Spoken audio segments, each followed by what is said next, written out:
Hi, my name is Denise Timmerman. I am a supervisory special agent with the Diplomatic Security Service. That is the law enforcement arm of the United States Department of State. And for those students who are from overseas, the United States Department of State is the equivalent to most countries' Ministry of Foreign Affairs. My headquarters is based in Roslyn, Virginia, but for my current 3-year assignment, I'm working in Vienna, Virginia.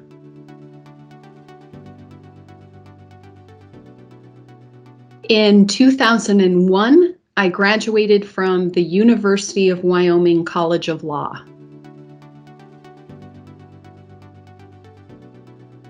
After I graduated from the University of Wyoming College of Law, I clerked for 2 district court judges in Boulder, Colorado.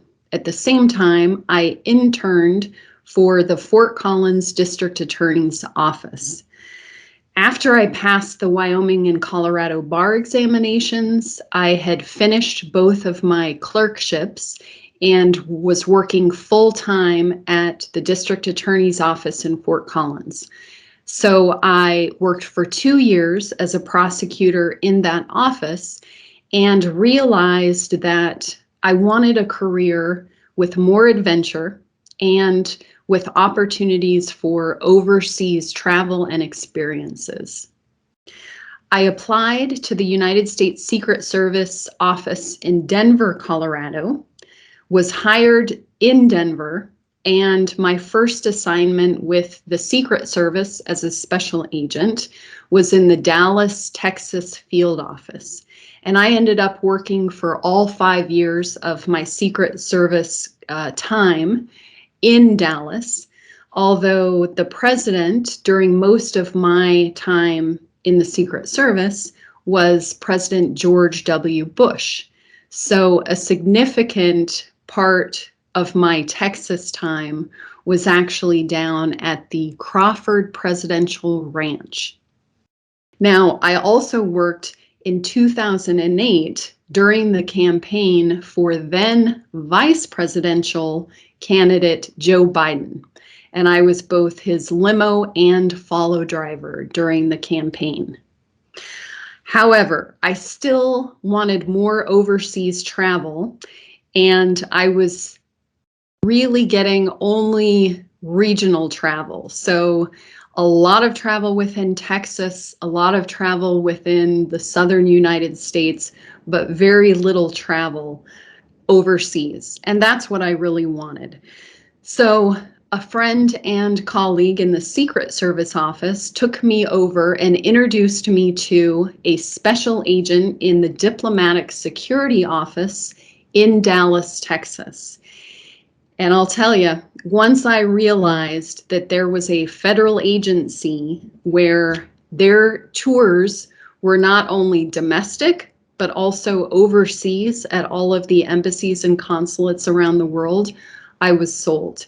When I applied to the Secret Service, I didn't know that DS existed, but had I known that at the time, I would have gone straight into diplomatic security.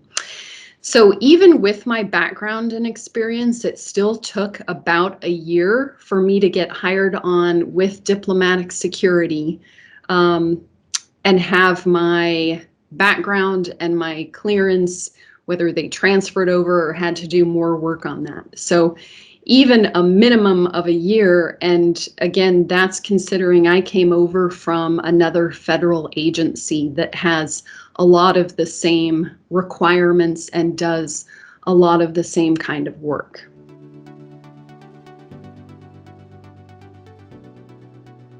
Whether I am overseas or even domestically, every 2, 3, or 4 years, I start a new assignment that has new requirements and new responsibilities. The Foreign Service is not just a job, it's a lifestyle. And while, of course, overseas, every assignment you're dealing with new languages and a brand new country and rules that you have to know. But even domestically, if you're transferring, you still have a brand new assignment every 2 to 3 years, and that has benefits and that has drawbacks. If you really like your supervisor, well, sadly, in 2 to 3 years, you're going to rotate to a new position, and who knows who your supervisor will be.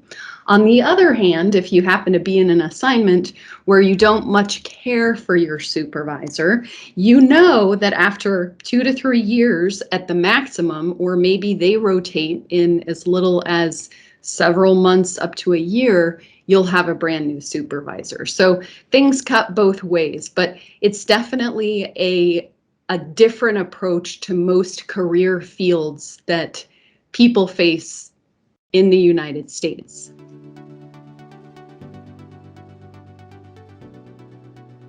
I am going to tackle my professional journey chronologically.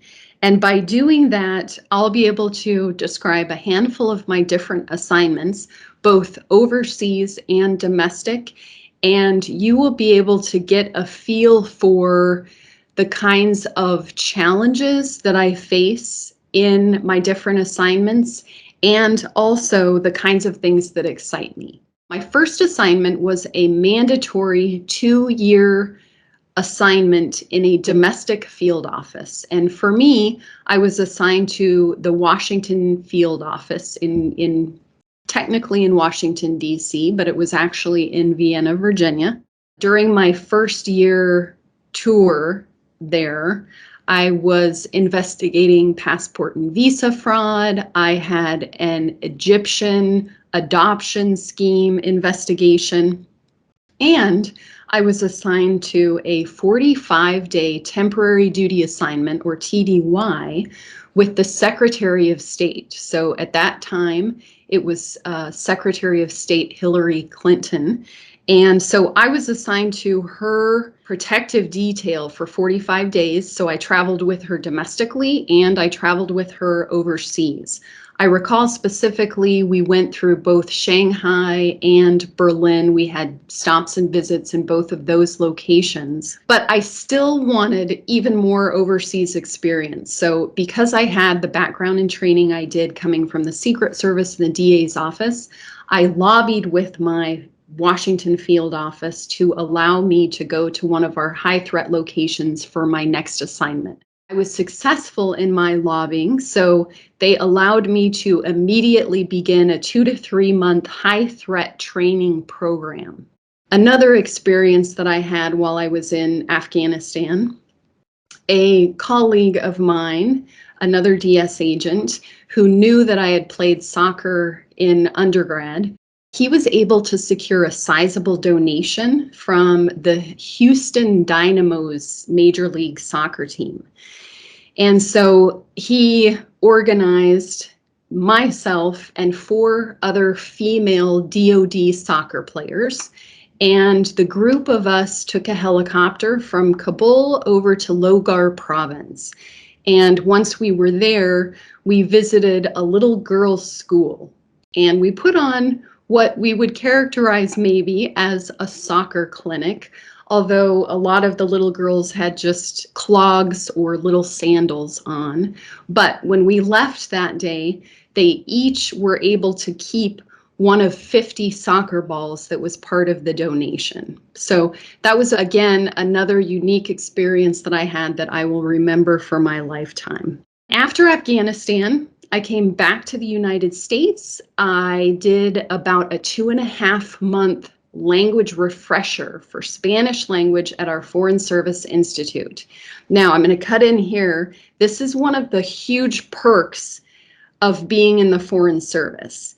That is that the Foreign Service will pay you your full salary and you will be working full time to learn a foreign language for the country that you'll be going to serve the tour. And I just think that's amazing, right? That's incredible that you are able to just learn a foreign language, but while doing so, you're being paid your full-time salary. So again, I had rudimentary Spanish when I came into the Foreign Service, and so I just needed a refresher. After I completed that course, I headed to Guadalajara, Mexico for a 2-year assignment as an assistant regional security officer. Now, I have to say that that was probably so far my favorite tour. It was amazing. From the beautiful weather to the culture and entertainment, the fantastic food and drink, the quality of life was just top notch. At the same time, the security work that we did there was legitimate.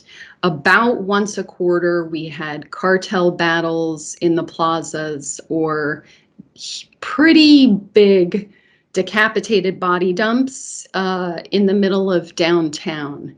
And the narco violence itself required careful monitoring by our security office because we would put off limits places and highways based on the narco activity.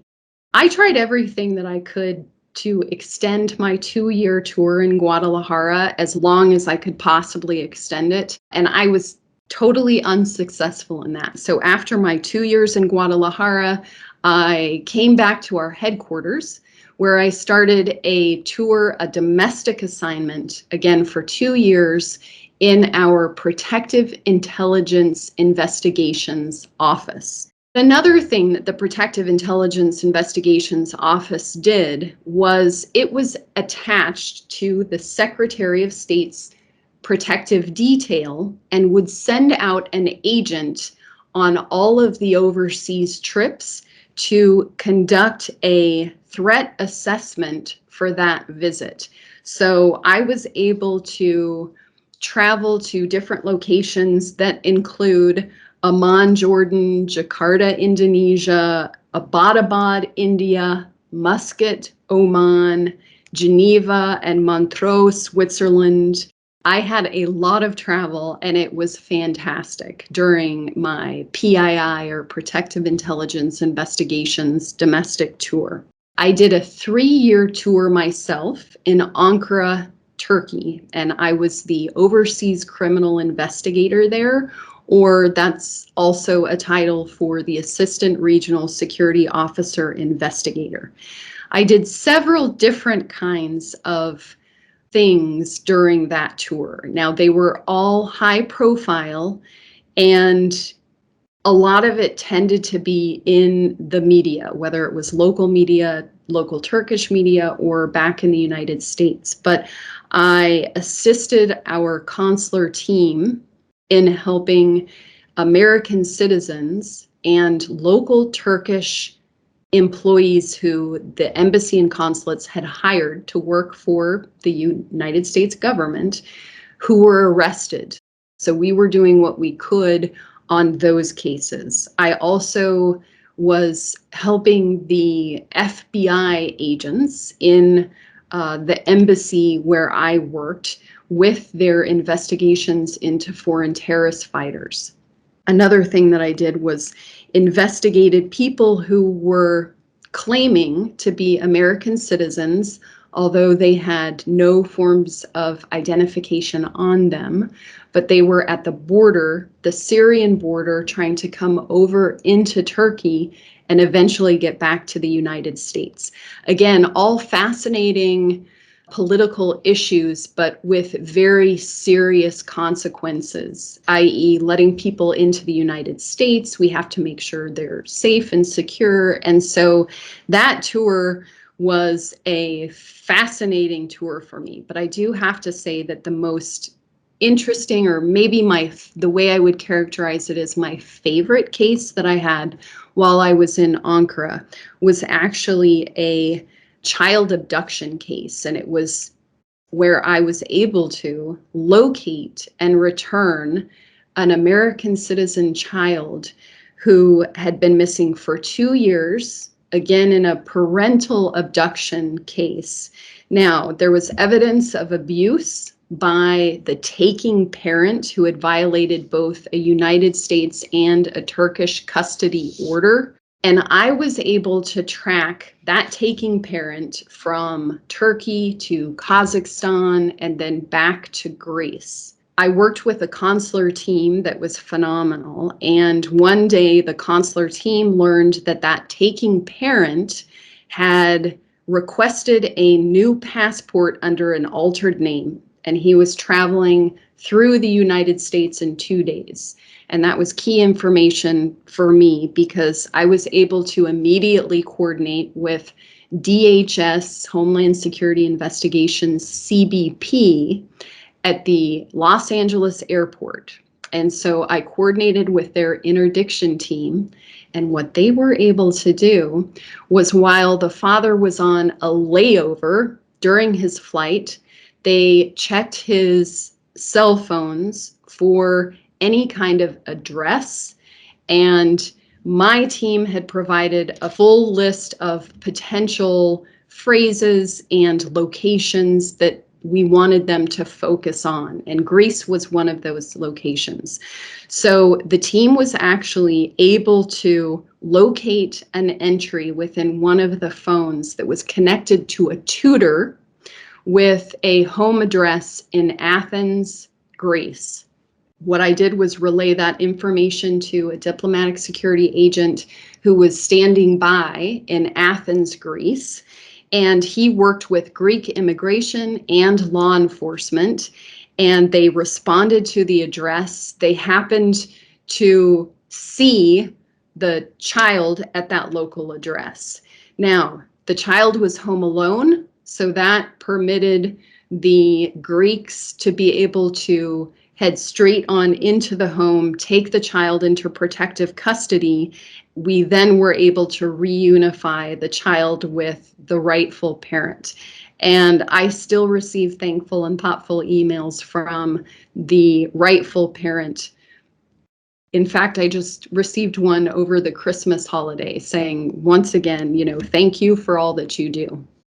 My current assignment is the legal instruction unit, and I was recruited into this current assignment because of my legal background, and the goal was to completely revamp the legal training that diplomatic security special agents receive from onboarding all the way up until executive service. So myself and my little team that was handpicked, we are in the process right now of doing that. And I'm loving the role, but developing curriculums and e-learning modules was definitely not something that was in the original job description for being a federal agent, but it's a great example of the kind of wide-ranging opportunities that one has in diplomatic security. What I strongly advise is that you take advantage of every opportunity that comes your way.